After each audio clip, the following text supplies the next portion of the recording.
share a belief in the fact that in order for police officers to be able to do their jobs, we also need to create a Department of Community Safety.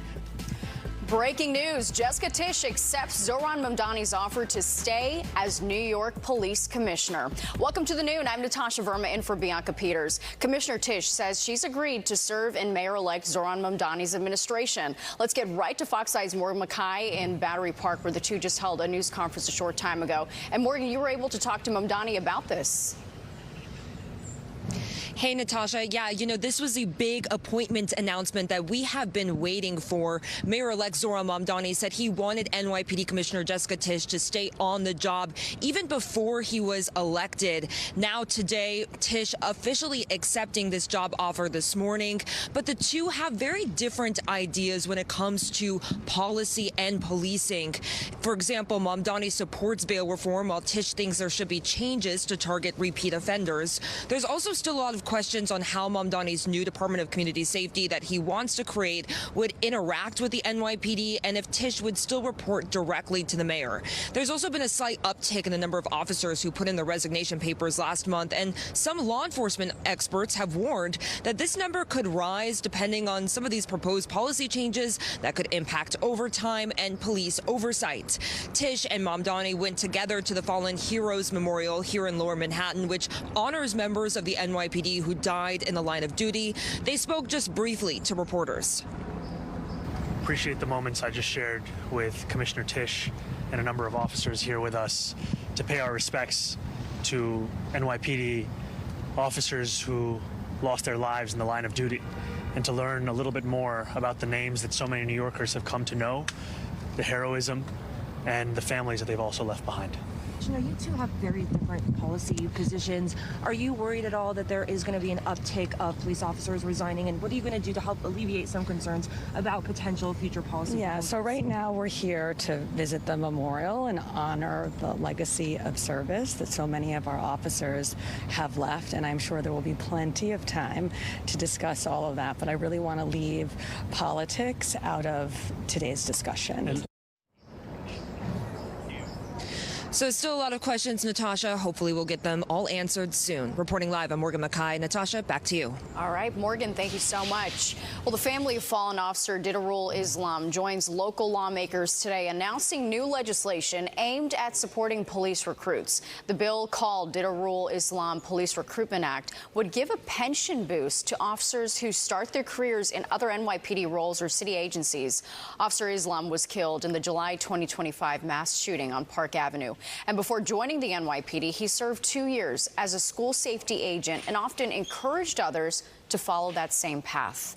All right, turning now to the forecast. A really raw start to the day, but things are looking up for the rest of the afternoon. Let's bring in meteorologist Audrey Puente. Hey, Audrey. Hi there, Natasha. You're right. If you have your umbrella, you won't really need it for the rest of the day because the rain showers have now long gone. The clouds are still remaining, and we do have that damp feel across the tri-state area. The good news is we'll see more in the way of sunshine as we move along through our Wednesday here, but most of that sun will be north of the city. Seasonable temperatures will also return by the end of the week, and over the weekend there will be another chance of rainfall, which we'll get to that coming up. 45 right now in Central Park underneath overcast skies. We have overcast conditions also at LaGuardia and Atlantic City, also in the 40s at this noontime hour. Looking at the radar, we can see the rain has now pushed offshore. We still have a cloud deck in place across much of the area, but off to the north, those clouds are kind of thinning out, so you're seeing more in the way of sunshine in places like Sullivan, Ulster, and Dutchess counties. That will bleed southward into, let's say, Putnam County, Rockland County, Orange County. Things will improve for you there. But for the rest of us here, I think we're going to still see a mix of sun and clouds in and around the city. Long Island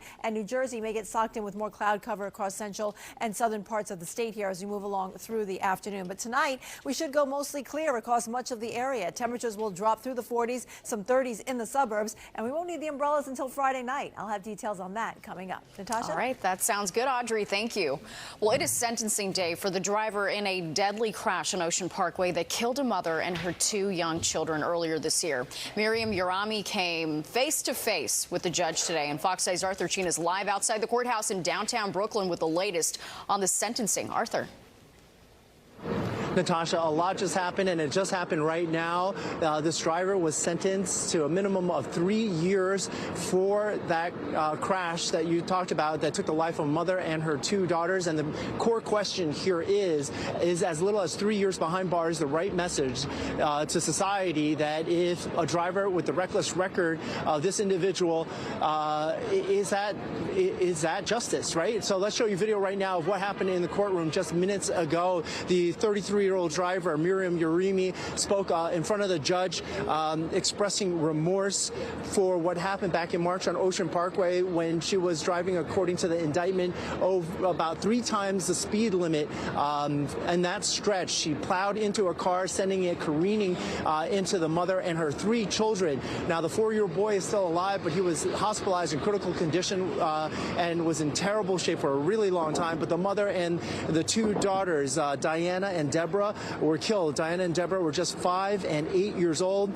Their mother, Natasha, was 34. As for the driver, Yerimi was driving with a suspended license. Her car had over 90 tickets in the year leading up to that crash. At least 20 of those tickets, Fox 5 found out, were for speeding, and the majority of those were in school zones. A bunch of other tickets were for running red lights. Nonetheless, the judge, Fox 5 has learned, could have sentenced her to 5 to 15, but because of the plea deal, wanted to show, and he said in court, he wanted to show that there was something that she gets for the plea deal. But instead of bringing it down 1 notch, a source within the Brooklyn District Attorney's Office tells Fox 5 it seems like he brought it down a lot. And amongst those scratching their heads is the lawyer representing the family. Let's play for you what he had to say outside of court just minutes ago. And we don't believe that there is any remorse. Apology was made for the purpose of sentencing. It's the first time we've heard of an apology, and in fact she refused to give apologies in the past and could not understand what she should apologize for. Asked about the remorse that Yerimi expressed in court today, he said it's the first time she expressed it, and she did it at a sentencing.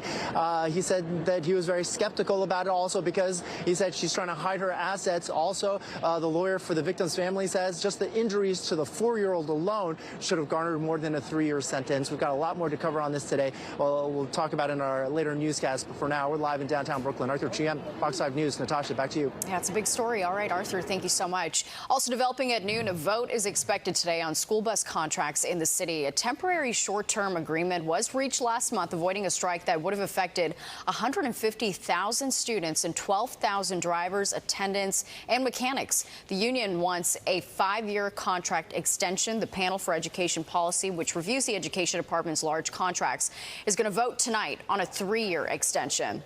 Still ahead on the noon, the latest on the push to release the Epstein files after the House and the Senate send a bill to President Trump's desk. Plus, more ICE agents could be making their way to New York City. What the Trump administration is saying about plans to ramp up immigration enforcement.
Welcome back. A bill to release the Epstein files is awaiting President Trump's signature. The bill's swift and nearly unanimous passage to the House and Senate yesterday was just the latest twist in a long-running controversy. Fox Eye's Lisa Evers joins us now live from the newsroom with what we can expect today. Lisa. Well, Natasha, as you know, we're keeping a close eye right now on what's happening in Washington today and awaiting news that President Trump is signing the Jeffrey Epstein Files Transparency Act into law.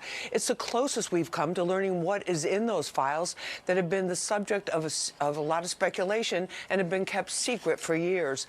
The bill authorizing the Justice Department to release the full cache of Epstein files was passed by the House by an overwhelming 427-to-1 vote. It sailed through the Senate and, like the House vote, had bipartisan support. Epstein was convicted on state sex abuse charges more than a decade ago.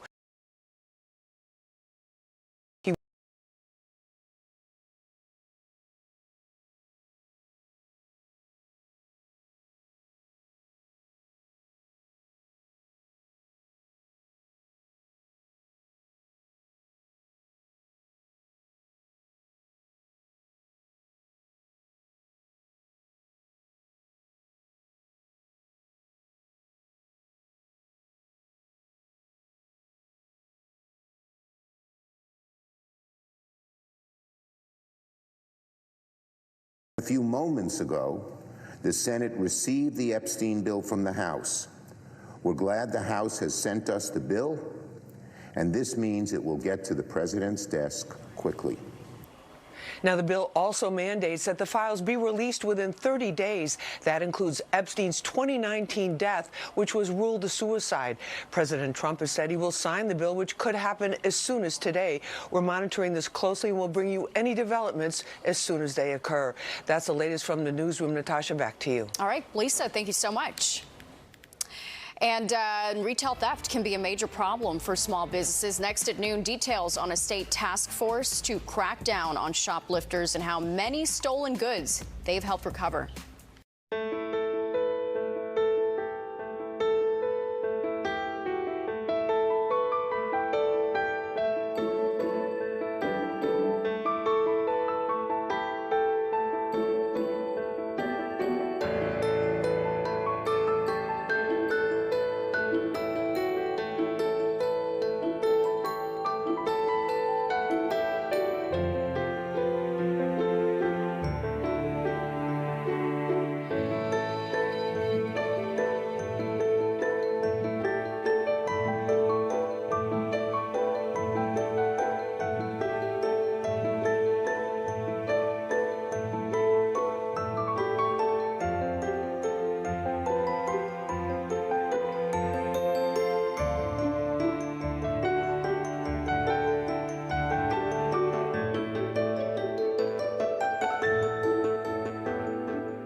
Lawyers for former FBI Director James Comey are back in court today asking for a judge to dismiss the charges against him. They're arguing that Comey's indictment was vindictive and politically motivated, claiming it came after President Trump pushed for Comey's prosecution.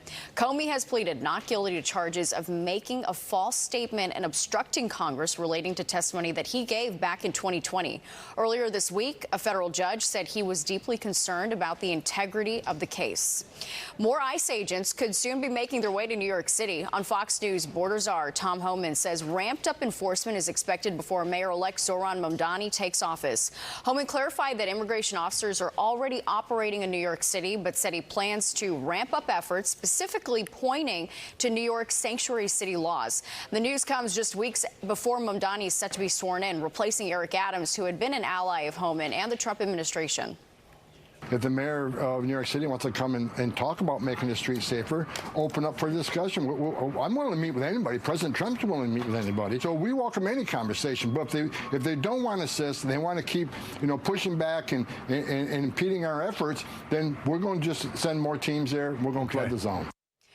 Mamdani said earlier this week that he reached out to the White House to arrange a meeting with President Trump. But regarding immigration, this is what his transition team told the New York Post. Quote, New York City's more than 3 million immigrants are central to our city's strength, vitality, and success. The mayor-elect remains steadfast in his commitment to protecting the rights and dignity of every single New Yorker and upholding our sanctuary laws.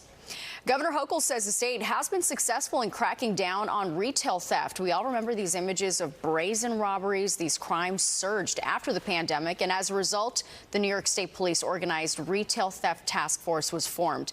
Hochul says that it's recovered more than $2.5 million in stolen goods since the initiative was launched last April. The state has also seen a 13% drop in retail theft. The governor talked about how this helps small business. We encourage people to shop in person as much as you can, because there are real people, real stories to be told, real families where someone has a dream, and you want to make sure that they're successful because it adds so much color and personality and character to our local communities. The Retail Theft Task Force was comprised of 100 state police personnel and an investment of more than $40 million to fight these crimes.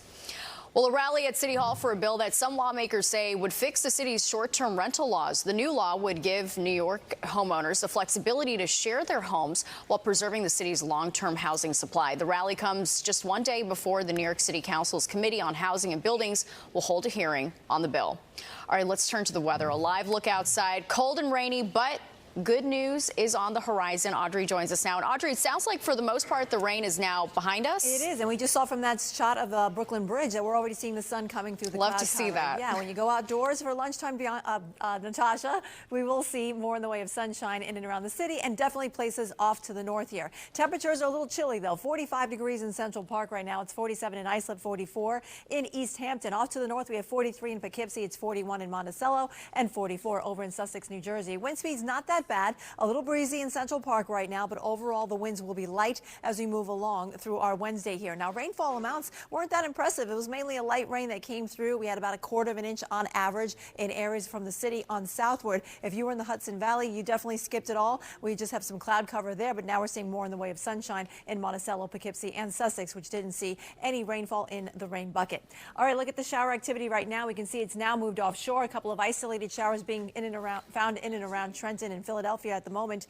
Overall, we're going to stay dry. No need for the umbrella, so you won't need to carry it today. And it looks like we'll see sunshine off to the north. We'll see some sunny breaks in and around the city, northern New Jersey, Long Island. And the cloud cover is going to kind of hang tough just a little bit longer across central and southern New Jersey. That's because the low is still stationed just down towards our south here in the mid-Atlantic. So we still have that cloud deck still in place here. High pressure is nosing its way in from the northwest of us, and that's helping to clear things out from north to south. And that's why we're seeing more in the way of sunshine up in the Hudson Valley. Our next focus is on this frontal boundary that's coming down from Canada here, sweeping into the northern plains. This will be heading in our direction and will give us our next chance of precipitation as we go into Friday night. But until then, high pressure will dominate our weather over the next 24 to 48 hours, giving us a dry stretch as we go through the next couple of days. So 47 will be today's high temperature.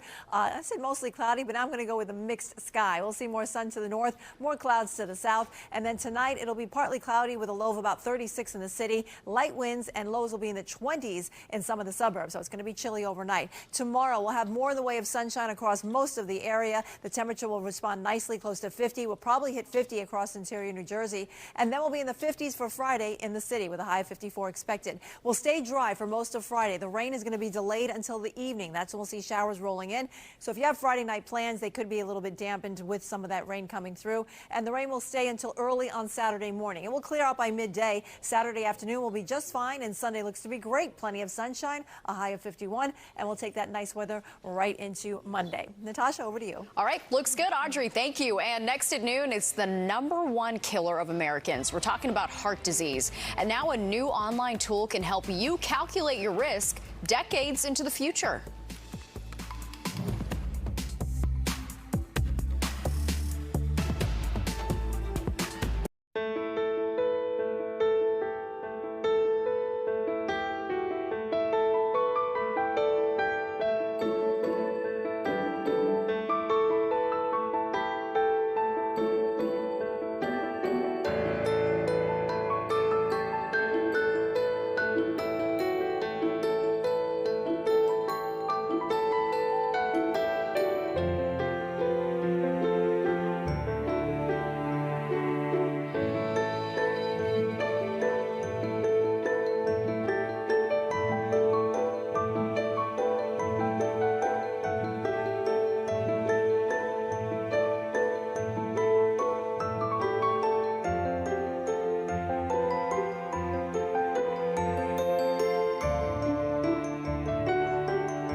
Welcome back. 72% of people say sleepiness affects their everyday activities, according to the American Academy of Sleep Medicine.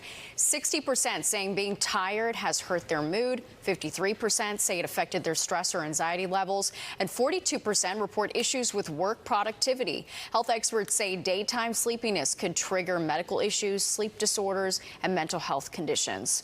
A new online heart risk calculator could help younger adults learn whether they are likely to develop heart disease as much as 30 years in the future. It's called the Prevent Risk Age Calculator. Age, sex, and race, along with blood pressure, factored into this. A person's diabetes, status, and family history are also taken into consideration.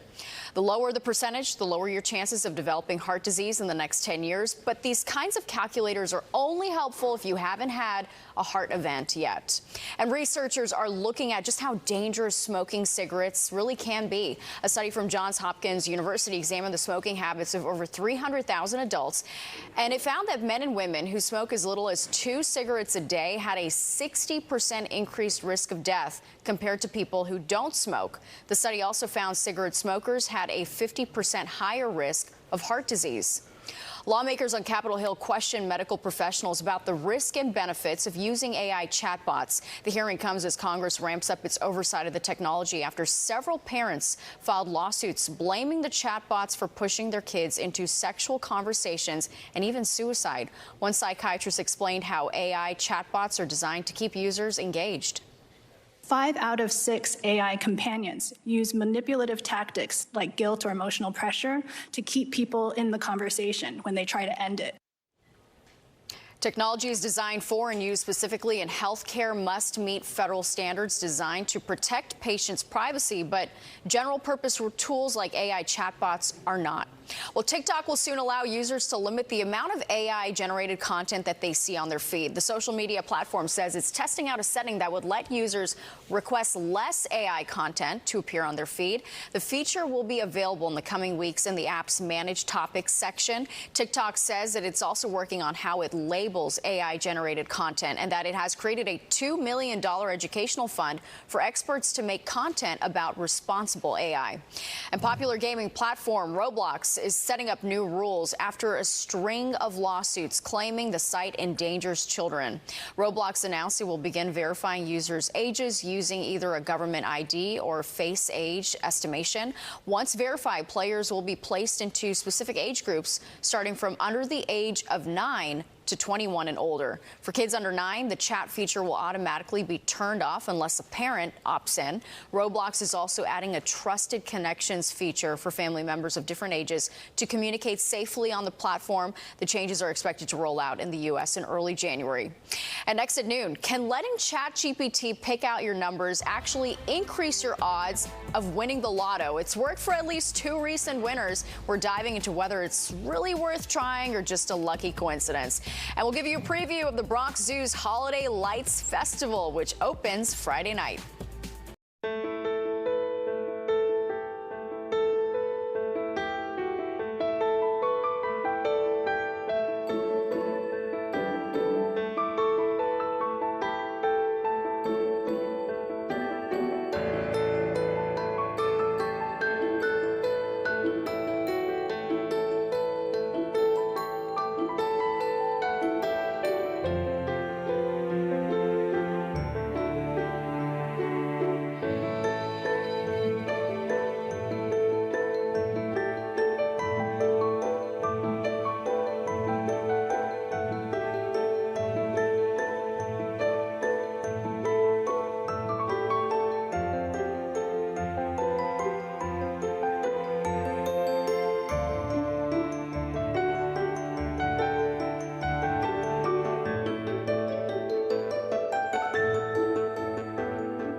It's 12:30 now. Welcome back to the Noon. We've got a lot more coming up here. Should you let ChatGPT pick your lotto numbers? That was a winning strategy for a couple of recent players, but New Yorkers we talked to are skeptical. Plus, the holiday lights are back at the Bronx Zoo, and we're getting a cool sneak peek at what visitors can expect. But first, let's take another live look outside. Finally, we're seeing peaks of the sun today after a very cold and rainy start to the morning. Audrey joins us now for a look at the full forecast. Things are looking up, Audrey. This is good news. Yes, you're right, Natasha. It was kind of that dreary morning where you just wanted to stay in bed under the covers. Yeah. Right. But now, if you are rising and shining at this moment, you're faring better than those of us earlier today, because the sun is now breaking through the clouds, and it will be a drier afternoon than the start that we had. It's in the 40s in the city here. We have 45 degrees in Central Park. We have 40s out through New England, 40 degrees exactly up towards the Capital District. We're a little bit cooler in Binghamton, Syracuse. That's where we're finding readings in the 30s. It's 44 in Philly and 47 down in Atlantic City. So we did have rain showers earlier this morning. They have now quickly exited the coastline, and we're left with drier weather here in the tri-state area. In fact, much of the Northeast is experiencing quiet weather at the moment, and we're seeing more in the way of sunshine off to the north because we have high pressure nosing down from Canada, helping things kind of clear out in the northern part of the state here. We have this area of low pressure that did help bring us the rainfall overnight and into this morning. It's still hovering to our south, so that's why we're going to see more in the way of cloud cover in areas south of the city. But now we're starting to see sunshine coming through in the city. Same thing across Long Island. And again, we'll have more sun as we go further to the north because of high pressure. We're watching this area of low pressure and this cold front coming through the northern plains today. This one's going to bring us our next chance of rain, but that won't happen until Friday, so we're going to be dry until then. Another big story is happening down in the southern states here. We have very warm temperatures occurring along the Gulf Coast. In fact, they'll be running about 20 degrees above normal. I believe they set a all-time record high in Arkansas. Don't remember the name of the city, but it was 89 degrees, which is an all-time November record. So definitely warmer than average here across the southern tier. Wish we could tap into some of that, but we won't. The temperatures are in the 70s right now in Dallas and in San Antonio. Memphis is at 70. It's 78 over to New Orleans. Now, we do have a frontal boundary there that's helping to have the warm air and that cold air, but where it clashes, there will be the threat of some strong storms. So we're probably going to hear more about this across Texas as we go into tomorrow afternoon. In the meantime, here at home, things are quiet after this morning's rain. We have clouds kind of eroding away from north to south here. So yes, we're breaking into some sun here in the city. It's still cloudy in areas, let's say, south of 78. Things will kind of improve as we go through tonight. It'll be nice and dry. Tomorrow, we'll wake up with a mix of sun and clouds across the area. It's going to be a really nice Thursday, although temperatures will still be a little bit below normal for this time of year. We could squeeze out a 50-degree reading across interior New Jersey, and everything kind of clears itself out by Thursday night. Friday, though, clouds will be on the increase as we wake up on Friday morning. They're coming in ahead of our next rainmaker, which starts to move in here by, let's say, early afternoon. We'll start to see a few showers rolling in through parts of southern New Jersey, but I think the main rain will hold off until the evening when this front makes its impact, and that's when we'll see rain coming into the region here by Friday night. 47 is what we're going to today for our high temperature in Central Park. Tonight we'll drop down to about 36 with temperatures in the 20s off to the north here. Tomorrow, with more sunshine, we'll get close to 50 in many spots. We'll be in the 50s on Friday, but watch out for some rain showers. Morning rain on Saturday will give way to mostly sunny skies by the afternoon, and Sunday looks nice. Plenty of sunshine with a high of 51. Natasha? All right, Audrey, thank you so much. Well, some recent lottery winners are crediting AI with their big wins. Two Powerball winners from September say they used ChatGPT to pick out their numbers. Neither hit the jackpot, but both took home more than $100,000. So can AI really help your odds of winning a prize, or is it just a lucky coincidence? Fox Eye's Jennifer Williams has a story. Many trying their luck with the lottery are turning to AI to help them pick those lucky numbers in hopes of striking it rich. Would you use AI to help you pick lottery numbers? I think I would, yeah. Absolutely. Never thought about it, but yeah. No. I would. Yes, 100%. I tried it once, but it was not a success. Depending on where and when, absolutely, yeah. You'd have to. I mean, if it's telling you so much information, you're going to want to get the important information out of that AI, for sure. Cybersecurity experts caution using AI in this way is really more for fun than anything else. This gives the user the illusion of control. People often feel that they have a better chance with a system than a quick pick or emotional numbers tied with birthdays and such. And so if they have that system, it feeds into the desire for more control for a statistically informed chance. Robert Siciliano, the CEO of ProtectNowLLC.com, admitted he even asked ChatGPT about this trend. There are many people that have been successful using AI to help pick their numbers because it does provide a level of statistical probabilities that may enhance your chances. However, if you've got 1 million people doing the exact same thing, you're going to have to split those winnings. As for any potential security concerns, Pretty much everything that you pump into ChatGPT or Gemini, that in some way it's being regurgitated. So know that there's some type of a trail regarding information that you provide to AI. And at some point that may pop up in ways in which we don't quite know yet. as for the New Yorkers we spoke to, as you heard earlier, they were pretty split and seemed to rely on AI for bigger decisions. We don't play the lottery, so I wouldn't do it at all. Maybe stocks, though. The other day, I used AI to tell me if I should take a job or not. AI is just, yeah, it's just the future. I've never tried it, but I might consider trying it. I don't trust AI like that much right now, so I mean it's system generated. So if anything, I'll still trust my instinct and choose my own numbers. Just get lucky. Just be lucky. If it's your time, it's your time. In Herald Square, Jennifer Williams, Fox 5 News.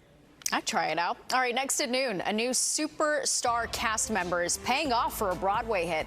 The major impact Tom Felton's run in Harry Potter and the Cursed Child has had on the show's box office. Plus, will you tune in? A new streaming service is in the works showing nothing but reality TV.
Actress Michelle Pfeiffer is showing off her comedic side. She's teaming up with Dennis Leary for the holiday comedy Oh, What Fun. Pfeiffer plays a mom who goes all in for her family during the holidays. But while the family gets caught up in their own drama, they forget about mom. And that's when she goes on her own festive adventure. Pfeiffer talked about starring in a comedy.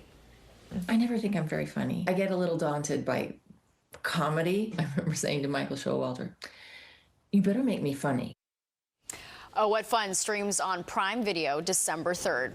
Well, the Broadway adaptation of Harry Potter and the Cursed Child is making massive gains at the box office after they added a major cast member. The play jumped over $1.3 million last week, grossing close to $2.6 million in total. This comes after they added Tom Felton to the show. He played Draco Malfoy in the Harry Potter films and joined the cast as an adult version of the character. And the original Harry Potter, Daniel Radcliffe, is giving his seal of approval to the new cast of HBO's upcoming Harry Potter series. Radcliffe acted as Harry Potter in all 8 of the franchise's movies from 2001 to 2011. And in a recent interview, Radcliffe said that he wrote a letter to child actor Dominic McLaughlin after he was cast as the new Harry Potter. Radcliffe says that he loved his time playing the character and hopes McLaughlin has an even better one. The new Harry Potter series is set to debut in 2027. AMC Networks is launching a brand new streaming service that's entirely dedicated to reality TV. The service will be called All Reality, and you can find it on Amazon Prime Video. All Reality will include over 2,500 hours of reality TV, including the entire Love After Lockup franchise, Growing Up Hip Hop, The Graham Norton Show, and so much more. All Reality will launch next Tuesday. Well, it's a sign the holidays are right around the corner. Next at noon, we're going to preview the Bronx Zoo's Holiday Lights Festival, which opens Friday night. And Class Pet has a new meaning at a Long Island school, how animals in the classroom are teaching lessons that no textbook can.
Welcome back. On Friday, the magic of the holidays comes to life as the Bronx Zoo Holiday Lights returns for another enchanting season. Between November 21st and January 4th, New York's most festive night will dazzle audiences with hundreds of illuminated animal lanterns, a s'mores roasting stations, and so much more. And joining us now is Rachel Libretti, the Director of Events and Programming at the Bronx Zoo. Rachel, so nice to meet you. Thank you. So nice to meet you. Happy holidays. Thank you. You as well. This is very exciting. exciting. So what's new this year at the Bronx Zoo? Well, amongst all the things that we've had in the past, we're always bringing something new. This year we have the free zone, and we're taking the mess of the snow and stuff like that and making it into a fun snow tube slide minus the snow. Oh, that is fun. Snow fights, virtual ice throne, a digital game. So it's just a lot of fun. Yeah, and of course you have to involve the animals, the wildlife. So do you have what kind of animal themes do you got going on? So we have 6 different trails, and they feature animals not only at the Bronx Zoo, but at our New York Aquarium and our city zoos, as well as field work throughout the world. Yeah. And they're right here is I love our this. lemur and our macaw, which represent 2 of our trails. This one is the Africa Trail, and the other one is the Latin America Trail. There's so much work that goes into this. Yes. How long does it take to prep the entire Bronx Zoo? And oh my gosh, what do we have here? Gabriella on stilts. So we've also got these performers too? Absolutely. And that's the same expression we get from everyone when they come out. It's lots of fun. Oh, wow.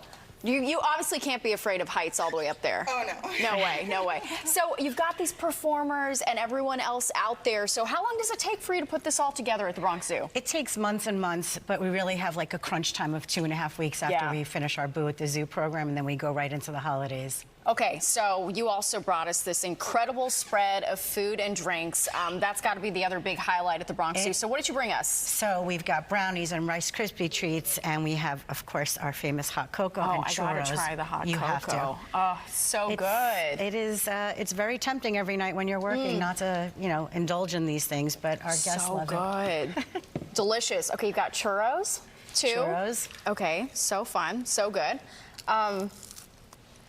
It's delicious. Good. Can I keep all this after you leave? Yes, okay. Please do. This is amazing. Are there still tickets available? Absolutely. You can go online to bronxzoo.com and you can purchase your tickets. We start, opening day is on Friday, and we're super excited to be able to welcome all of our New York City and out, the boroughs and everyone to come and spend their holidays with us. So exciting. Rachel, thank you. Thank you so much. Okay, guys, you got to go see the Bronx Zoo to see Gabriella on the stilts. So awesome. Thank you so much. And we've got more of the noon straight ahead, so stay with us.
Welcome back. One Long Island high school is going to the dogs and the birds. The school has pets to teach students a valuable lesson about animals. Fox 5's Jody Goldberg has the story.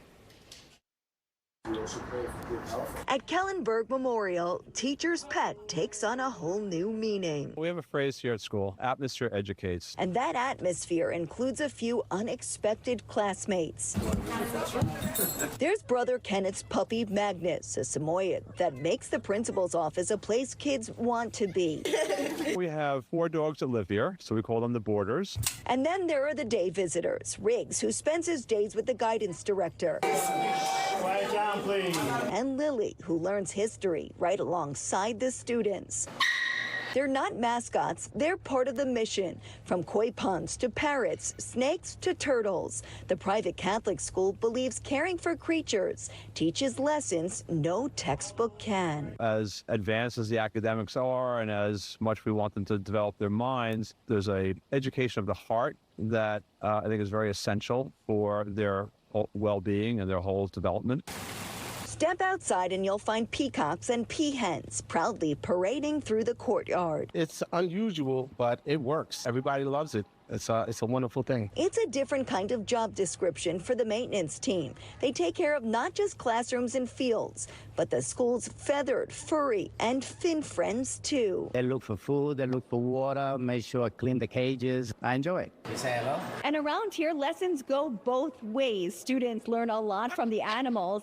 And the animals, it's safe to say, get plenty back in return. During study hall, you can usually walk the dogs. If you're having a bad day, like just seeing them in the hallway, it just makes the environment so special. In a school of more than 2,500 students, these animals bring people together. One trip to the dog is worth 2 of the guidance counselors. Lifting the mood and spirits of students and staff during this school day.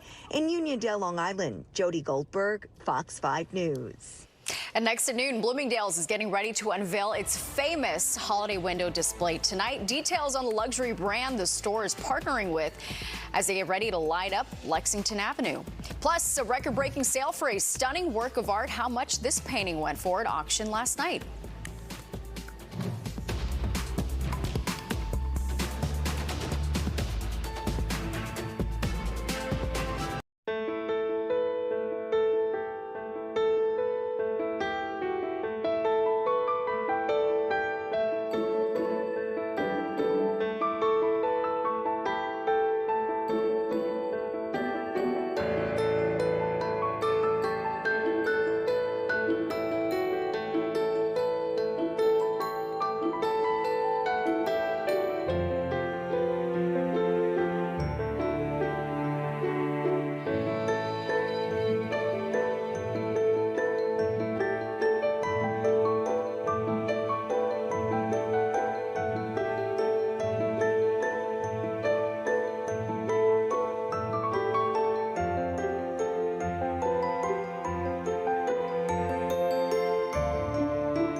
It's dubbed the Erewhon of New York. Meadow Lane is now welcoming in hundreds of shoppers eager to spend big bucks. But is luxury market worth the price? Fox 5's Meredith Gorman grabbed a shopping basket to give the gourmet grocer a try.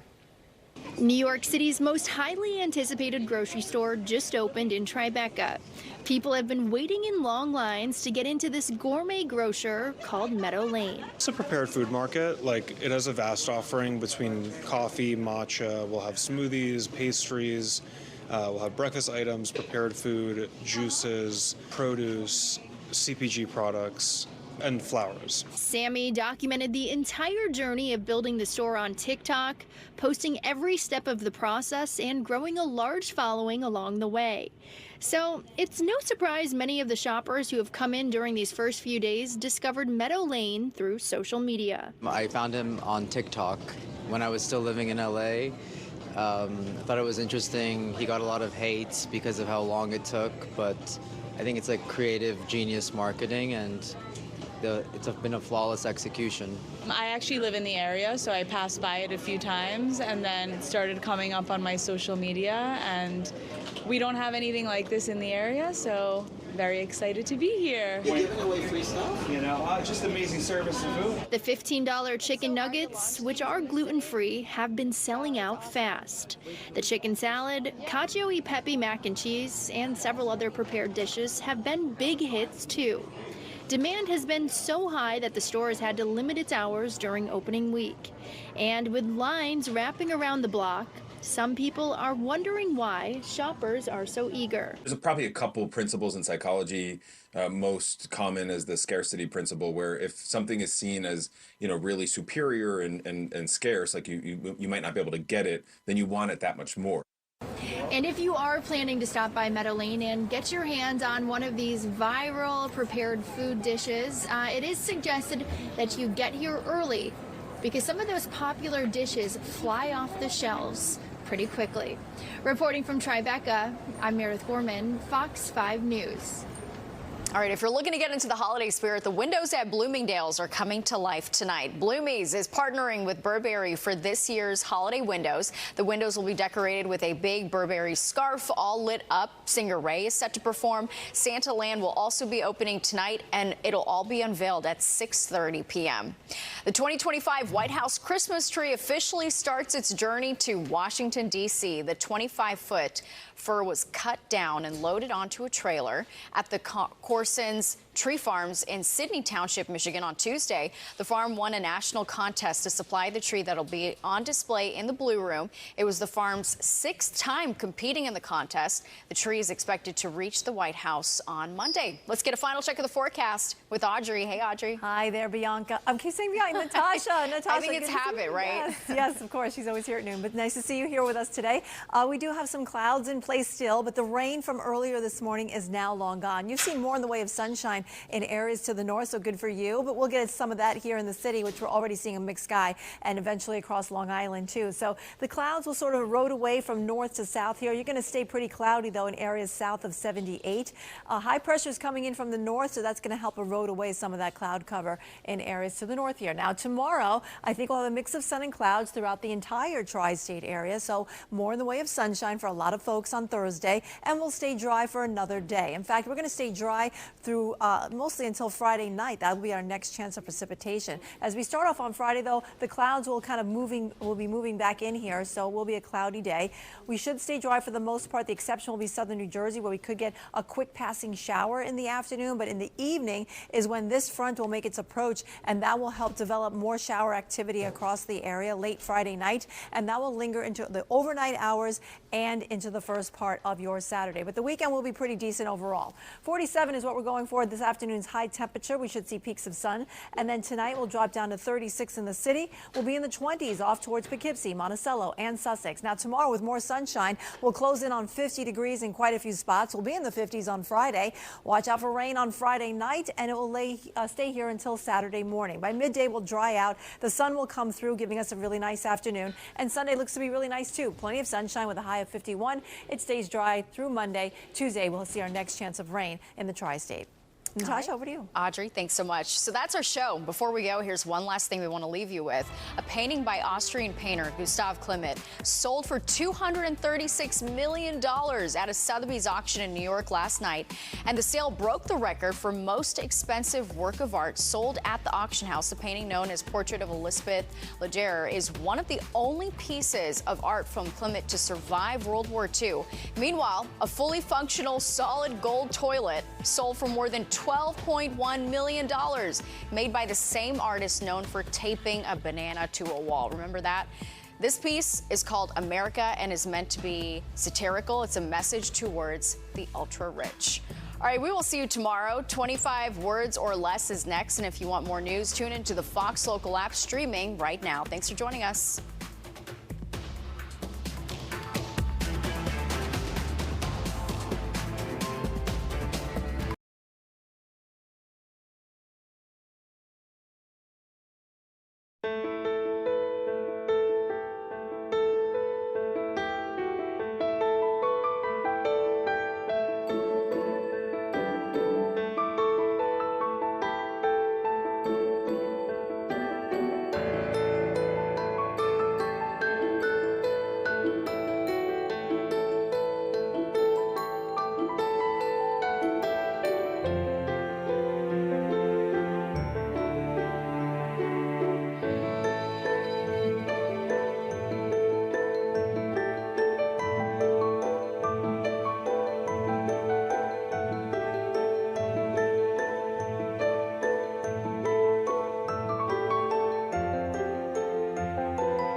Look, the sun is out, things are getting brighter, so a good start now to the Wednesday. Hi everyone, welcome to Newsroom Live here at Fox 5. I'm Haley Fixler. We've got a lot of news to get into, so let's get right into it. New York Police Commissioner Jessica Tisch has agreed to stay on board when Mayor-elect Mamdani takes office. The two made an official announcement a little while ago, so let's check in with our Morgan Mackay, who was there. And Morgan, what can you tell us about this? Hey, Haley, this was the big appointment announcement that we have been waiting for. Zohran Mamdani said before he even won the election that he wanted the NYPD Commissioner Jessica Tisch to stay on the job. And this morning, she officially accepted. Mamdani takes office as New York City's mayor on January 1st. So these are big moves that they're making right now when it comes to his administration appointments. And Jessica Tisch, the NYPD Commissioner, is one of the most important appointments that there is in the city, but they do have somewhat different views when it comes to policy and policing, specifically when it comes to things like, for example, bail reform. Tisch wants to see changes made to bail reform, specifically when it comes to repeat offenders, while Mamdani really wants to keep bail reform. They also have some different views when it comes to overtime and police oversight. But Tisch, in a statement today, said that they actually do have a lot more in common than it might seem. Mamdani also really praising Tisch for staying on in this position, praising her work combating crime and also rooting out some corruption that was within the police department. And also some big names really praising Mamdani for this decision. Governor Kathy Hochul today saying that this is a big step in assuring President Donald Trump that there's not crime in the city, that they don't need to send the National Guard into the city, which has been a threat in the past. Attorney General Letitia James also praising Mamdani today for this pick. So a lot of people higher up in power are praising Mamdani, are excited about this pick, but still a lot of questions when it comes to Mamdani's proposal for a new Department of Community Safety, exactly how this will operate with the NYPD. Will Tisch still report directly to the mayor? These are all questions that we have. We did get just a moment with them today. They came down here to the NYPD Police Memorial, where this is a memorial honoring fallen NYPD officers who died in the line of duty. They were here today. Here's more on what they had to say as they were leaving. Appreciate the moments I just shared with Commissioner Tisch and a number of officers here with us to pay our respects to NYPD officers who lost their lives in the line of duty, and to learn a little bit more about the names that so many New Yorkers have come to know, the heroism, and the families that they've also left behind. Commissioner, you two have very different policy positions. Are you worried at all that there is going to be an uptick of police officers resigning, and what are you going to do to help alleviate some concerns about potential future policy? Yeah, so right now we're here to visit the memorial and honor the legacy of service that so many of our officers have left, and I'm sure there will be plenty of time to discuss all of that, but I really want to leave politics out of today's discussion. Just did hear both Mamdani and Tisch talk about how they were there to be, at this memorial, and they want to leave politics out of it. But, politics, you even said they disagree on some things. So a lot of people are interested to see how this is going to work.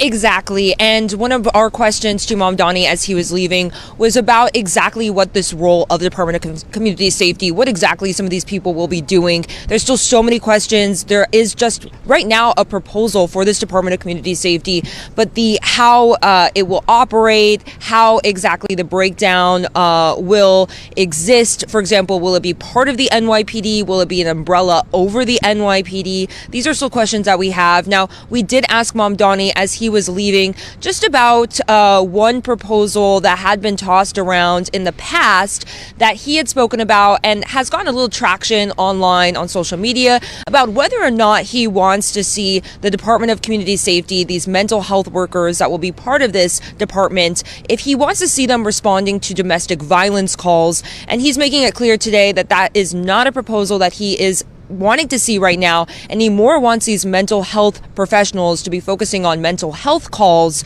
but again, not really going into too many details. Here he is with more. Of the proposals that we put forward over the course of this campaign. What we did say, however, in the campaign is that it's untenable for officers to be asked to respond to the 200,000 mental health calls they receive every year, to be tasked with the responsibility of taking on the mental health crisis, the homelessness crisis. The commissioner and I share a belief in the fact that in order for police officers to be able to do their jobs, we also need to create a Department of Community Safety that will be tasked with those responsibilities. Because when we look at the fact that officers had a response time of less than 11 minutes in 2020, today it's closer to 16, a lot of that has to do with the fact that so many of these responsibilities continue only to increase. It's time to make sure police officers can do policing, and that we have a Department of Community Safety that can take on these other issues. Thank you. And more than we just heard Mamdani talk about the fact that he wants police officers to be able to do things. And he wants, people with this community safety department that he's proposing to focus on mental health calls. So it seems like we'll get some more information as things progress. Is that right? We hope so, yes. And exactly. And we're hoping, especially as they unroll this Department of Community Safety, you have to remember he's also getting a lot of questions before he even takes office. But this Department of Community Safety would really shake up policing and how police respond to calls. And so there are a lot of questions exactly how this Department of Community Safety will work. And also when it comes to some of his proposals, when it comes to the Civilian Complaint Review Board and how he wants to have them have more oversight of the NYPD, which is another huge sticking point. So we're going to have to see how first of all, he answers some of these questions, how the commissioner answers some of these questions, and of course, how officers respond as well. And Morgan, before I let you go, I think you mentioned this during our noon show, that there have been some reports that officers are looking to resign once he takes office. Are you seeing that? What are you hearing? So there was a slight uptick in officers putting in their resignation papers this last month in October, but Whether or not that trend continues is still unclear. Some police experts say that they are concerned with if some of these policy proposals go forward, like the Civilian Complaint Review Board, if they're allowed to have more oversight when it comes to police punishment, when it comes to cutting some of these overtime hours, exactly how far that will go. All of this depends. So they're saying that right now it's sort of a waiting game. But one of the questions, that's why I wanted to ask the commissioner just exactly how they're going to be alleviating some of these concerns from officers, because while the NYPD, first of all, can't lose the officers that they have, also the concern is that they're going to lose some of these high-ranking officers, like detectives, for example. These are people you can't just hire off the street. These are people who have decades of experience, and that's not something that can be easily replaced. But Mamdani also saying today that he's confident that officers are not going to be leaving the position, that they love the city, they love what they do. So again, this is all so early in all of this. So I think everyone's just sort of watching and waiting to see. But Commissioner Tisch staying on the job does bring a lot of hope and comfort to some people who are a little on the edge or a little on the fence about Mamdani and his mayoralty. Some people are feeling a bit better now that Tisch is staying in this position. All right, thank you so much, Morgan. I appreciate all of that. Thank you again, and let's take a quick break.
All right, welcome back. It's 1:12. Now, earlier this year, there was a deadly crash on Ocean Parkway. A mother and her two young kids, they were killed while trying to cross the street.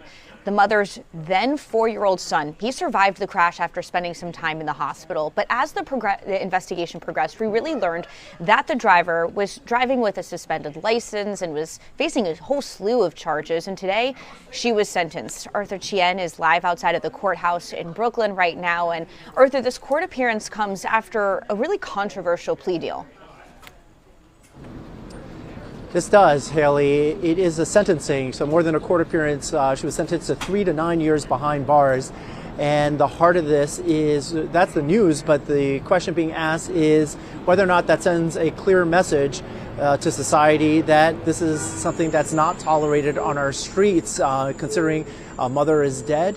Her 2 daughters are dead. Her son, his life is altered forever with the critical injuries that he had suffered.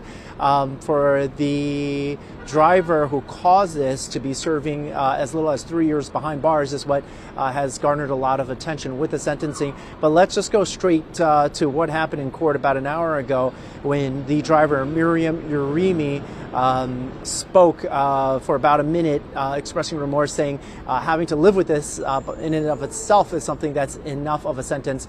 If I have it right, we have that queued up and ready to go. Let's play that. Good morning. For the people, ADA Christopher Velez. Good morning, everyone. Good morning. For Ms. Uribe, Joseph Amsel. Good morning, Your Honor. Good morning, people. Joseph. Amsel. And good morning, Your Honor, also for Ms. Uribe, Stephen Legon, Legon, 20 DC Street, New York, New York. Good morning, counsel. Defendant Uribe is present before the court. Matter is on to sentence. Counsel, have you seen the pre-sentence report? Yes, Your Honor. Yes, Your Honor. Defendant stands ready for sentence? Yes. Defendant does admit her guilt in the pre-sentence report. So people have filed papers renewing their recommendation and renewing their objection to the court's offer. So before I impose sentence, I'll give the prosecution an opportunity to make a statement, and then defense counsel and the defendant. All right, Arthur, we just saw Miriam Uribe in court. I want you to kind of explain what she said and kind of the atmosphere in the courtroom, if possible.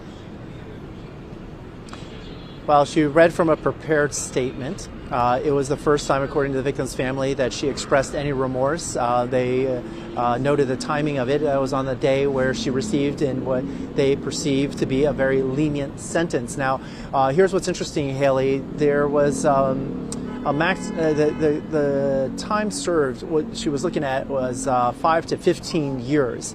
But because she pled guilty, it basically cut the Brooklyn District Attorney's Office out of the equation and made it something that the judge had to decide in terms of the sentencing. Now, we are learning from our sources within the Brooklyn DA's office that DA Eric Gonzalez objected to this. They wanted to prosecute this case. We also see now from court documents that we've just received at Fox 5 that they have Uribe's car going through red lights prior to hitting that intersection.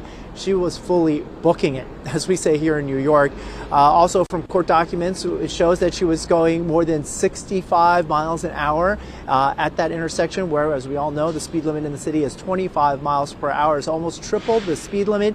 And the investigation found that she had floored the gas pedal, so she was really gunning it to go through that intersection.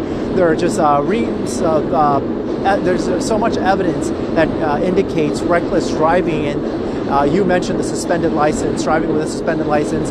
There are also over 90 tickets on her car in the 12 months leading up to that moment of that crash. At least 20 of them were for speeding. The vast majority of those were in school speeding zones. So there was a history of reckless driving here. And for that reason, the victim's family, represented by their lawyer here in court today, said that they're not buying the remorse, and they do not think in any way this sends a message to drivers out there that they will be held accountable if they do something that brings about basically the death of a family. Let's listen into what that lawyer had to say right after the sentencing. Is any remorse? Apology was made for the purpose of sentencing. It's the first time we've heard of an apology, and in fact she refused to give apologies in the past and could not understand what she should apologize for. Heard the lawyer talk about how this is the first time, like you said, that the family has heard on an apology, and that their concern is that she's apologizing for this sentence. To say, it was noted in court by some who were there that to say that living with this is enough of a sentence alone seemed to indicate to some that she felt like even the 3 years, the 3-year minimum was unnecessary, and that's what has people scratching their heads. Also, the attorney representing the victims' families say that she's tried to move her money offshore so that she doesn't have to pay. They are suing for instance, the medical costs of the 4-year-old boy who is still recovering from the injuries he sustained, and I don't even want to go over the list, but head injuries all over his body. That child will not be the same for the rest of his life. And they say that's not, the lawyer says that's not the act of a remorseful driver. Yeah, so those are the facts here. But those cases will continue onwards. It's not clear what exactly they'll get out of that, but they certainly, the victim's family certainly does not feel that justice has been served with this sentence of a minimum of 3 years in prison for the death of a mother and her 2 daughters. And a minimum of 3 years. Can you talk about how it's a minimum, so it could be more? Right. The range that Ms. Yerimi was facing was 5 to 15 years. Because she pled guilty and it took the Brooklyn District Attorney's Office out of the equation, the judge explained in court that he doesn't want to give the maximum, he wants to bring it down a notch. But according to a source that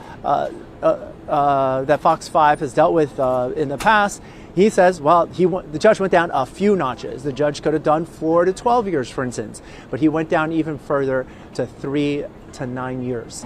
I know we're getting into minutia of the legal world, but it certainly raises eyebrows in the legal world. Okay, understanding she pled guilty, she gets a lighter sentence, but how much further, how much leniency should she have received? And given that, if you look at the injury of the 4-year-old, according to the victim's lawyers, they're like, even just what she did to the 4-year-old should have necessitated a 3-year prison sentence. So they don't, looking at it that way, they just think that it's just too lenient in this case. And I know you may not know the answer to this, but is there anything they can do in terms of appeals? Because if a lot of people are upset about this, is there anything that they can do? Well, when we talk about a lot of people who are upset, principally it would be the family, the victim's family. And when a judge sentences somebody, no, there's no appeal to be made because, again, I can't note this enough, what we learned in terms from our source in the Brooklyn DA's office, that they wanted to prosecute this case. But maybe very astute on the part of Ms. Yerimi's legal team, they knew they didn't want to go to court and knew that if they took the plea, that they would get a better outcome than if 12 New York jurors looked at this case. They might have, as the term goes, thrown the book at her. So this is not, I do not believe a sentence like this is appealable because it's within guidelines.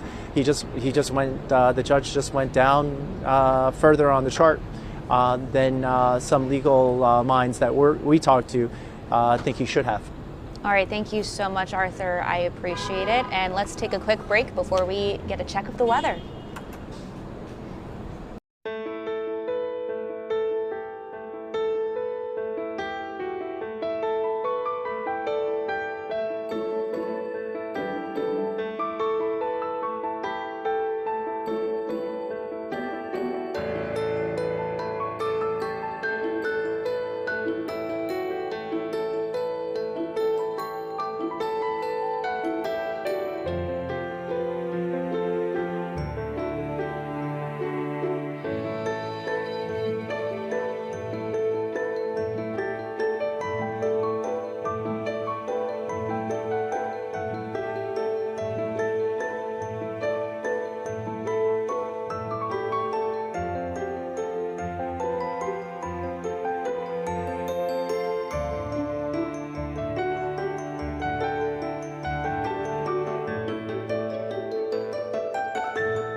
All right, it was really rainy this morning. Now it's not. Audrey Puente is here with us. Hi, good morning. Tell us. It's not morning, it's afternoon. Oh yeah, you know what? It is 1:23. That's what happens when it's rainy and gloomy in the morning. Right. It just all feels like morning. Yeah, we get a little sluggish in the morning. Yeah. It's tough to get out of bed. Oh my gosh, we were talking about that earlier.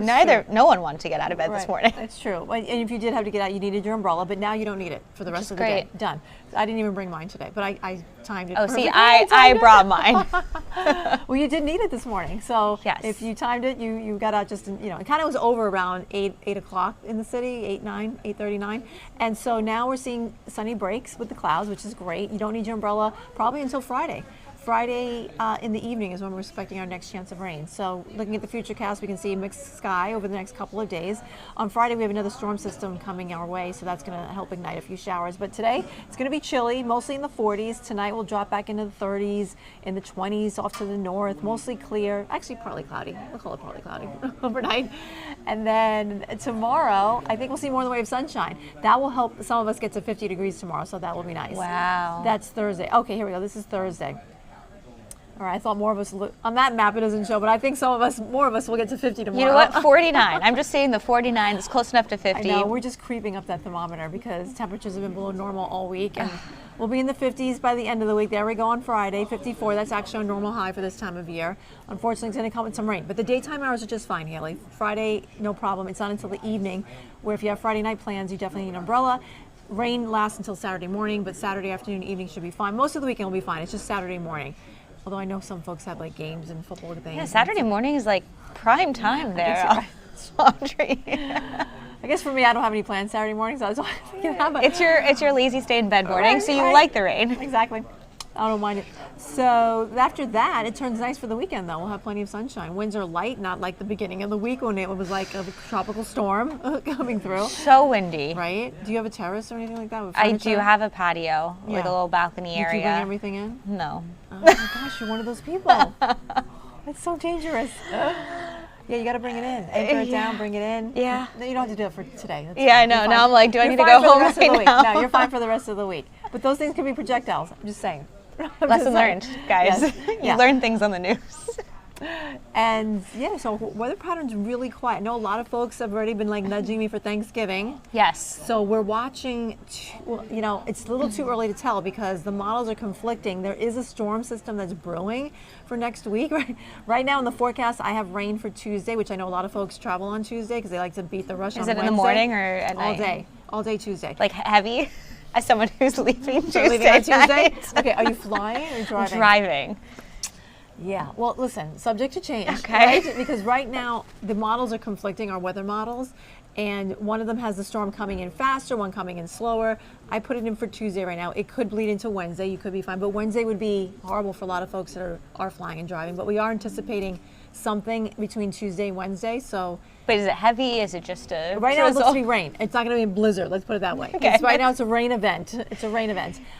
So I would just say stay tuned, keep in touch with the weather forecast because it could hinder a lot of folks traveling. Yeah, I think I saw AAA said 82 million people were going to travel this Thanksgiving and 73 million people were going to drive because of all the air travel concerns. Oh, right. So record number of people driving. So and a lot of people leaving Tuesday. Yeah. We have a user question. Oh, we have a user question. How far out can you tell the weather, like in terms of days? How far out can you tell the weather? That's the question. I get that question a lot. So I can look at data for up to 2 weeks. I can look at data. However, the farther out we go, the less accurate it's going to be because weather patterns change. So I don't know if that answers the person's question. So if I wanted to know about Sunday after Thanksgiving for my drive back or for other people's drive backs. I could see that far ahead. I could. I have a crystal ball and I can see that far ahead. I did not look that far ahead though. Okay, that's fair. I did not look, but if you want to ask me later. Okay. Yes. But again, it's like I just said, those weather models are in conflict with what's even happening on Tuesday. So if you want to ask me what's happening in 2 weeks from now, it's going to be less accurate than what you want to ask me for about tomorrow. But not a severe storm that you're seeing right now for Tuesday. It will be a disruptor. It's a severe relative. It's not a blizzard. It's not a blizzard, Haley. It's rain. However, rain could hinder people's travel. Yeah, plans. Especially if it's heavy, if there's winds, if there's a thunderstorm, if there's... We have a surprise clip for you. Oh, a surprise clip. Okay. If you want. What is that? That's later. Later? Yeah. What was the surprise? Nothing. That's not a surprise. You're going to have to watch the end of Newsroom Live because it's for the end of the show. Oh, okay, got it. In other news, we like to keep people watching. I should probably say in other news, there were 2 volcanic eruptions within 2 hours of each other. Where? Yes, one is in Guatemala, one is in Indonesia. Wow. I actually have to look up more information, but this is just a few hours ago. So wow. Yeah, I mean it's not you know, it's not. Were they dormant for? What do you mean? Do you know? I don't. Yeah, that's why I need to look up for more information. Is that, do you know if like? I'm nothing, asking you all these questions, nothing. and you're like, I know nothing. I just know those two things Wow. have happened this morning, so I want to do more investigating. But that's another thing I'm paying attention to. I know it's not the meteorology, but you know. No, that's. People look to me for the science of all. You know all what? Things I Earth, kind Haley, of all loop things that on into planet Earth. yeah. Right? You read Mother Earth, volcanoes, Mother Earth. They work. Exactly. So that's something of interest. Also of interest in the weather world is record high temperatures. If anyone's going to Texas, I mean, you're going to feel like summer. In fact, in Arkansas, I have to get the name of the town. I said this earlier in the noon. I didn't know the name of the town. They had 89 degrees, which was 2 degrees above their highest record ever for the month of November. I think I need to move. Right. Maybe So I'll move to Texas, Arkansas. Louisiana, Arkansas, they're about 15 to 20 degrees above normal. Can you bring that kind of weather here, Audrey? That's the. It's not happening. I mean, some people might get mad at me for saying that. Not me. I love summer. What's your favorite season? Summer. Same. Yeah. Same. Yeah. If it's 100 degrees, I'm a happy camper. No complaints here. No. Okay. All right. So no more umbrella until Friday. Correct. You'll be good. Perfect. You should have a good hair day tomorrow. That's good. That's Dry, the yes, frizz. that's right. The rain and the frizz. Not good. all that matters. All right. We will see you right.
All right, welcome back to Newsroom Live. It is 1:31.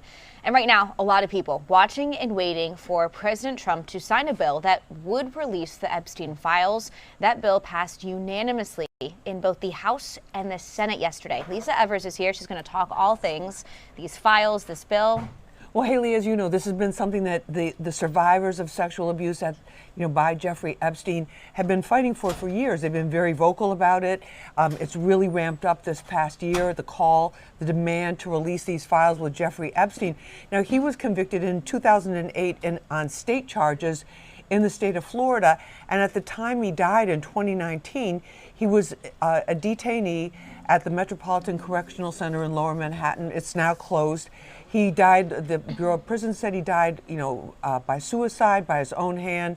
There's been a lot of speculation, a lot of people that didn't quite believe that, but there was a lot, there was an investigation afterwards which revealed shortcomings with the Bureau of Prisons, which ran that facility. So there'd been a lot of speculation about who's on this supposed Jeffrey Epstein list, who are the names that are involved. Why wasn't any of this released beforehand? And so now that the House has passed it, the Senate's passed it, President Trump has said that he will pass it. And when he does actually sign on the dotted line or the straight line, whatever it is, once he actually does sign it, it will become law. They have to be released within 30 days. But there's already, as happy as some of the survivors are because there was a big rally that they had with some elected officials last night in Washington, D.C. on Capitol Hill. There's also been, concern that are they really going to release everything? Are they going to be able to say, well, this matter is under investigation. We don't have to release it because it's still part of another case that's related, because he was, people know the name Jeffrey Epstein now, but he was a very, he was traveling with the A-list clientele in many regards. High-level Wall Street types, high-level entertainers, elected officials, some elected officials. Prince Andrew, we saw, got caught up in some of it, and it cost him quite a bit. His association or alleged association there. So there's a lot that people are looking forward to, and I think there's, there will be something in there about his death in 2019, which some people said, how odd that he's there in federal custody, and then he ends up taking his life before he's actually has his trial. So a lot of the evidence that people are hoping are in the files is the evidence that would have been presented during this sex trafficking trial. And so I know you said that there's a timeline of when all these files need to be released, but how will that happen? Will it just be, put on a website? And it might be heavily redacted, as we talked about, but Right. How will it happen? Well, that we don't know. We're still waiting to hear about that, but it says within 30 days of the president signing it into law. It's called the Jeffrey Epstein Files Transparency Act. We'll see what happens with that, but let's take a listen. Senator Schumer spoke today about this whole process and the passage, which, after going through this 40 plus days of the shutdown, this was kind of like breakneck speed. I mean, people's heads were going, wait a minute, this is really fast. Very fast. That they did that. So let's take a listen to Senator Schumer here, what he was saying. Yesterday, with near unanimity, the House and Senate agreed to pass legislation to compel Donald Trump to release the Epstein files. A few hours after the House voted, I came to the floor and got unanimous consent for the Senate to immediately pass this bill. And a few moments ago, the Senate received the Epstein bill from the House. We're glad the House has sent us the bill, and this means it will get to the president's desk quickly. That, the bill passed unanimously in the House, Right. unanimously in the Senate, which is a big deal. It's a huge deal. Listen, a bipartisan, overwhelming with 427 votes to 1 in the House, and then the Senate, and then just to have that bipartisan agreement. A lot of, and people, first of all, in politics today, anything that anyone does can always raise questions, but people are going like, boy, they're really, they really want to move on this so fast. And I think it was also, too, during the shutdown, a lot of the lawmakers were back in their home districts, and people were just like, listen, we have a lot of other issues to worry about right now, like security, like safety, especially the economy for so many Americans. The indicators for the average American are, not looking as hopeful as people had hoped at this point in the first year of the Trump presidency. So they have a lot of things they want to get to, but I think one of the things that's going to come up is a lot of, what is the actual case? When the feds do one of these trafficking cases, there's a very long indictment. There's, you start to see their case reveal itself, as we did with the Diddy trial, as who are the first witnesses that they're calling, who are the people that are involved. So that's some of the information that might be coming out in these files, and whether it'll be one big dump, it'll be like one big site and it'll all of a sudden be available here, or whether it'll be in different levels, this will come this, but it all has to be out within 30 days. And again, what are they going to redact? But also they have kind of like an exit ramp there to revealing a lot of stuff, according to the lawyers that I've talked to about this, who do these cases, is that if it's part of an ongoing investigation into somebody else, because remember, Epstein, this was only 2019, this is like 5 or 6 years ago, so it's still within a statute of limitations under a lot of state laws. If there's ongoing investigations that are going on, they need some of that information, even though it's connected to Epstein. According to what the lawyers I spoke with, they could hold that back. Which does make sense. If they're still working on investigations, they need to keep some things, but I think a lot of people just want to see more information. Yeah, exactly. Do you think the lists of people is something that we could see, or do you think that's going to be part of any active? Well, I think the thing, we're hearing, and the feds have been bringing a lot more of these sex trafficking cases, in recent years.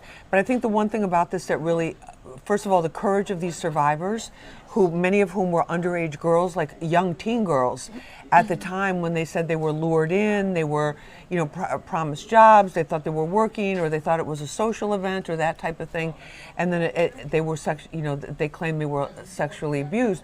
So I think one of the things is, that has gotten people and captivated people about this so much is, Jeffrey Epstein too. Let's not forget he was a very successful financier.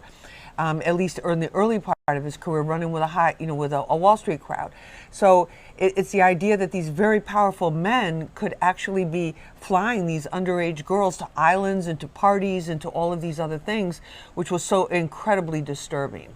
And I think that's one of the reasons there's been so much fascination about it, and also the secrecy, and of course the rumors, and of course, as you know, the internet conspiracies. Everybody's out there making a video talking about this is what they think happened. We don't know what happened.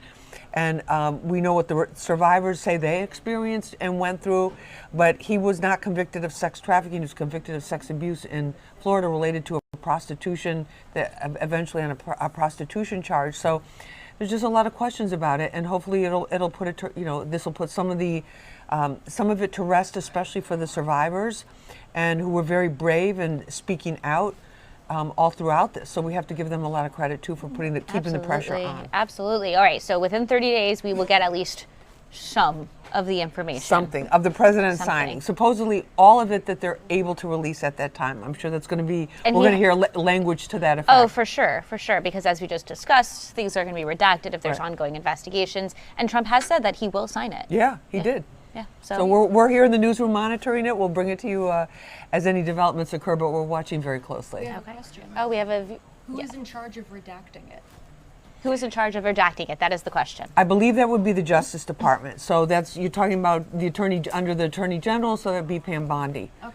And going through it and whatever, and I'm sure the various jurisdictions, because this is the other thing that's going to be very kind of unprecedented about this in terms of the scope of the case, is how many different jurisdictions. I mean, we're talking international. Are we talking how many different federal districts? That this was Florida, Los Angeles, New York, other places, places offshore, other countries. A lot of coordination. Well, it is, and so there'll be a lot of requests from those individual prosecutors in those particular jurisdictions saying, listen, Justice Department, Attorney General, we have a case going on with this particular individual, and those federal cases go on for, that's the other thing too, they go on for years, and they can go back years. So they may say, listen, we need this information to remain confidential until we actually get an indictment against this particular individual. So I don't think, I think there'll be a lot of interesting information. I don't think at this point, though, we're going to get like a big, oh, wow, kind of gotcha type of a headline that some people are thinking might come out of it. But it's a big step. It's a huge step. This is the closest we've been to having this kind of disclosure. And I think it just says a lot that I think the other thing too, let's look at it from the other end, from the voters, the politicians, the American public has spoken on this. There's been almost a unanimous vote among the public. People want to know. People want to know, and they want to know, can they trust the government? So I think the Justice Department politically is going to have to walk a very fine line there, because so many of their actions are under a lot of scrutiny, and as always, but especially now. And I think that they're going to have to really tread, they're going to have to make sure that people feel like they're getting the full story. Without impeding any ongoing investigations, or doing something that could result in somebody who's a very guilty person or a really terrible, evil person, like a trafficker, go free. Yeah, so it's definitely a fine line, but hopefully we'll get something within 30 days of Trump signing that. Yes. Oh, another question. Do we know who the no vote was? Do we know who the no vote is? Yes, I don't have his name on the tip of my tongue, but he basically was not. He was a Republican, and I believe he's from Louisiana. We're going to check. We're checking it. We're checking it out right now. Live checking. And did he ever come out with a statement as to why? Yeah, he did. He basically there were some concerns, and I don't know if this was one of the individuals that had it. Brianna, how are we looking on that? Clay Higgins. Clay Higgins. Correct. Okay. What state? I think Louisiana. Oh yes, Louisiana. Louisiana, okay. And he said one of the concerns with some of the people that were reluctant to vote in favor of it was about privacy concerns with that. But that's the most we can tell you. But if you look up Clay Higgins, you'll get the statement. So I'm sorry, I can't give you that one. And another one. Another question. Yes. Can the public read the redacted Can the public read the redacted documents once they are released? Yes, we should definitely be, I mean, this is the whole point of this. I believe last time it was posted on the government website. Yeah, it may be like, it may be a link. It may be like endless PDF files or whatever is the format. Once they're that they released, use. they're going to be released. They're going to be released, but there definitely will be redactions. Can we get unredacted copies? No. Can reporters get unredacted copies? No. Will some press organizations be filing to have those unredacted copies? Yes. And, you can try. You can try. That's worth a try. But there'll be a lot of information. You know, there's a lot of information coming out. And I think the other thing that's important too is we are seeing more of these sex trafficking conspiracy cases being brought by federal prosecutors. And one good thing that's going to come out of this is that people will come to understand that process a little bit more. Yeah. So I think a lot of people are learning a lot right now. Yeah, and just how it works, and also too, you know, you see, and I think this is the other thing too, because a lot of voters feel like, okay, I vote, but does it really matter? Yes, it does. And if you're speaking out on issues, it really matters, because clearly for the Democrats and Republicans to come together, this almost unanimously, this quickly, and act this, they're facing. It's when the public turns up the heat, when the social media turns up the heat, when you have survivors who are willing to really put their lives on the line, you know, in terms of their reputation and how people look at them and will look at them for the rest of their lives, and really risk a lot to shine a light on this. That's an important thing, you know. Yeah. Thank you so much, Lisa. My so much pleasure. information. Well, we're going to be watching and waiting. Yes, we will. And in the meantime, let's take a quick break before we check out some other top.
Welcome back to Newsroom Live. It's 1:47. The sun is shining over Manhattan.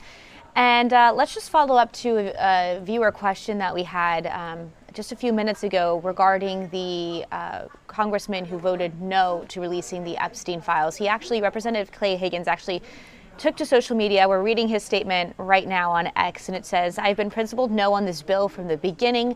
What was wrong with the bill 3 months ago is still wrong today. It abandons 250 years of criminal justice." So there we go on the screen. Procedure in America. As written, this bill reveals and injures thousands of innocent people, witnesses, people who provided alibis, family members, etc. If enacted in its current form, this type of broad reveal of criminal investigative files released to a rabid media will absolutely result in innocent people being hurt. The Oversight Committee is conducting a thorough investigation that has already released well over 60,000 pages of documents from the Epstein case.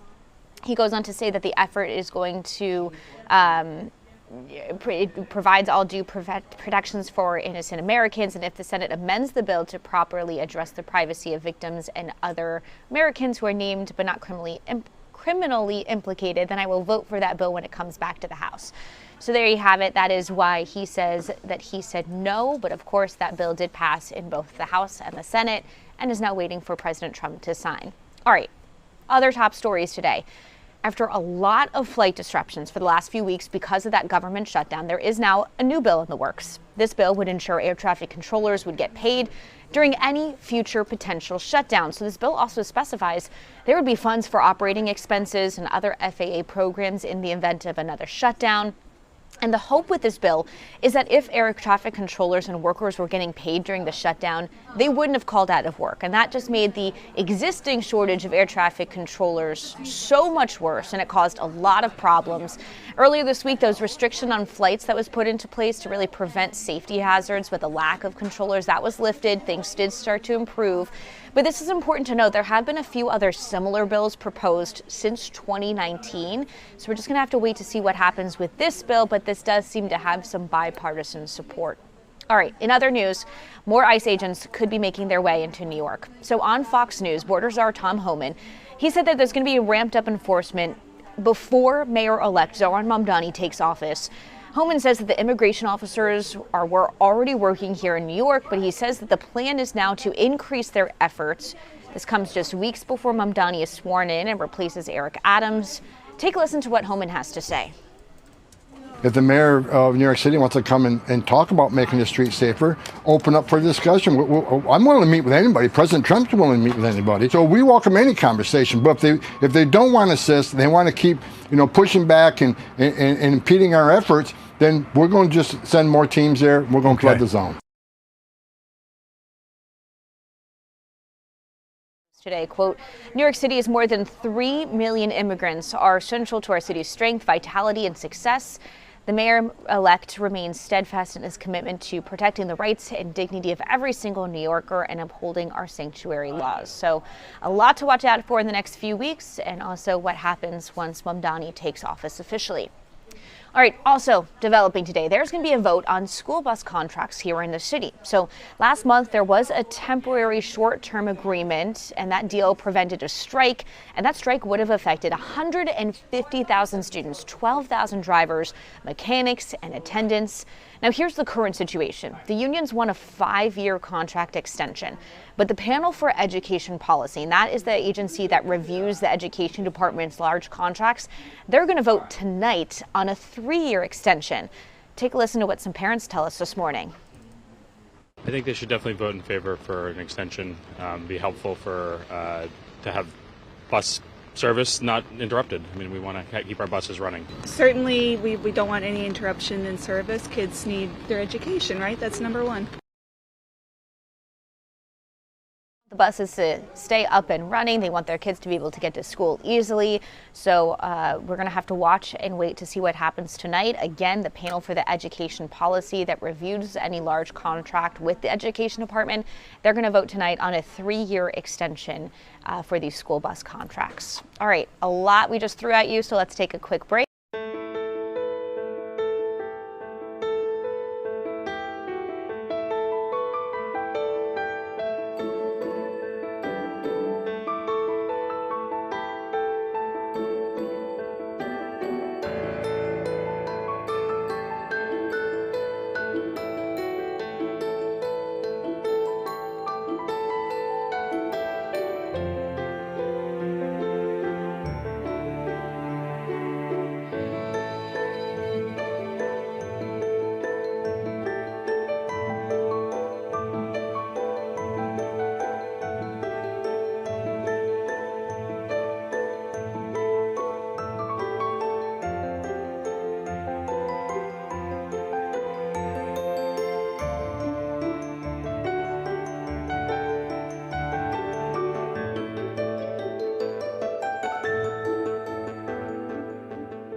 All right, it is 1:54 on your Wednesday. Sun is shining still over the city, so that's great news there. What's also great is Thanksgiving is just over a week away, right? A week from tomorrow, right? Yeah, a week from tomorrow. Time flies. This morning, Kurt and Rosanna, they spoke with an expert and got some tips and tricks to help alleviate some stress that some people feel heading into the holiday season. So let's take a look. Well, on the bright side, the holidays are a time for gathering with friends and family. But with the countdown to Thanksgiving ticking louder, it can also be a stressful time and a struggle to maintain the peace for some people. All right, self-described intuitive and author Laura Day wants to help you manage your holiday stress.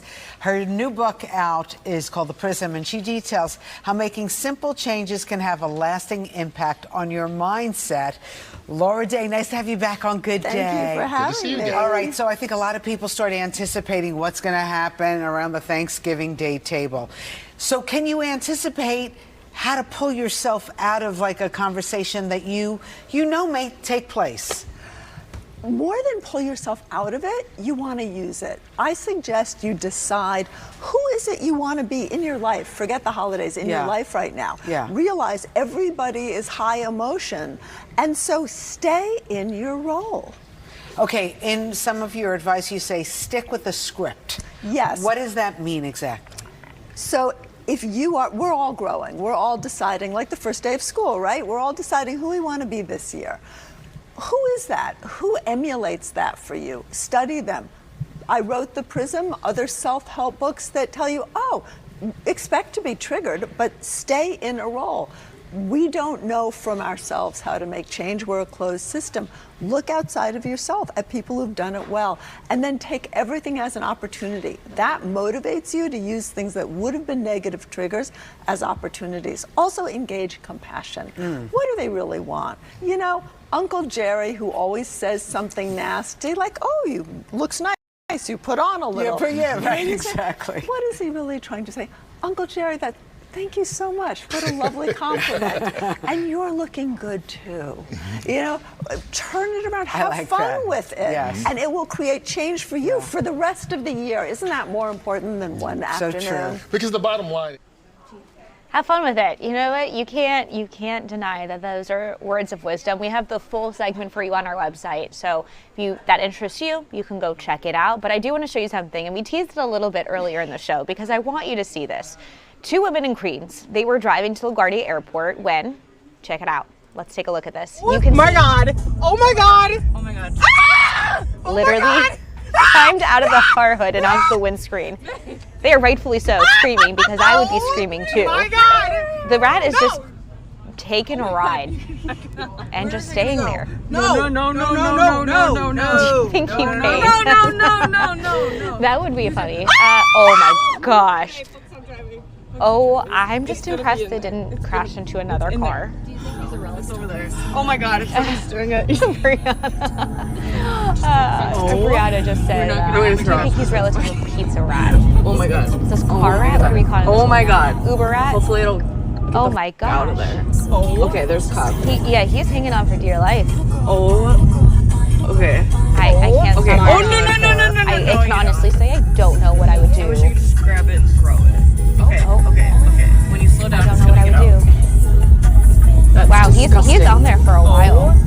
Oh my God! Well, the car is taking a turn, and I do think that the rat does fall off. That stressed me out, and I wasn't even behind the wheel. I don't know what I would have done in that situation. I hope that never happens to me. But wow. All right, if we can actually show the forecast. I'm not a meteorologist, I'm not Audrey, but I can read numbers. Just to give everyone a little bit of a, we don't have it. Okay, let's look at the sky. Oh, or by Radio City. It does look beautiful today. I think Audrey said that we're not going to be expecting any rain until Friday. So that's good news there. It looks pretty, and we don't have rats on our cars, hopefully, so it's even better part of the day. And do we have any viewer questions before we wrap up here? Someone actually asked, where's Antoine? Where's Antoine? Antoine's not at work today. He has a fan. He has a fan, but he's not at work today. Sorry to disappoint you. But yeah, so of course, this is just a short little behind the scenes look of what we're working on here in the newsroom. And we have a 4 o'clock and 5 o'clock and 6 o'clock and so many other shows for you to watch. But I think that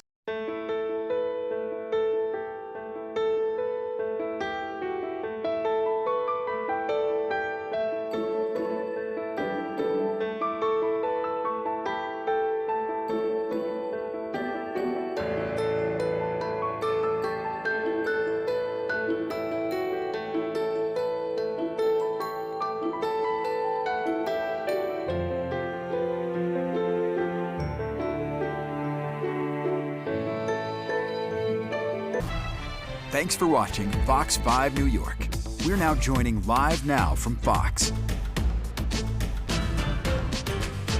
Statutes frequently with respect to the bail determination that is made in all of these criminal cases at some point or another. My colleague talked about this being common sense legislation, but the D.C. bill is patterned on the Federal Bail Reform Act. And I note that there's no effort to amend that here or change it in the way that's been proposed in this bill. In addition to that, roughly 40 states in the union are patterned after the Federal Bail Reform Act, just like the D.C. bill is, but there's no effort to change those. And many of those 40 states are represented by members on the other side who support this bill. But the main point I want to raise right now is that it appears to me that this bill as drafted would create a scenario that's unconstitutional. As I read it, it strikes a 5-day provision. In other words, when somebody's initially arrested, they can be held for 5 days until you can have the full-scale hearing. The way this is drafted is it eliminates the 5 days, and it says, notwithstanding any other provision, the judicial officer shall order that the person who is charged with this crime be detained for the period before trial. I think that says that no matter what, this... All right, so we did see that live feed just ended on that particular screen. However, we do have another live feed of that very same event that we're going to get to. Of this language, over 40 years ago, the Supreme Court said that there's a variety of safeguards that have been put in place: right to counsel, detention hearing, chance to offer opposing evidence, and the like, that provides the safeguards that permit this statute to be found to be constitutional. But the way this bill is drafted, none of those safeguards could come into play because the initial provision as it's written makes all of those superfluous and says that no matter what, if these charges arise, the person has to be detained for the entire pretrial period. So I would say at this point, though, that because it's unconstitutional, I would urge my Republican colleagues to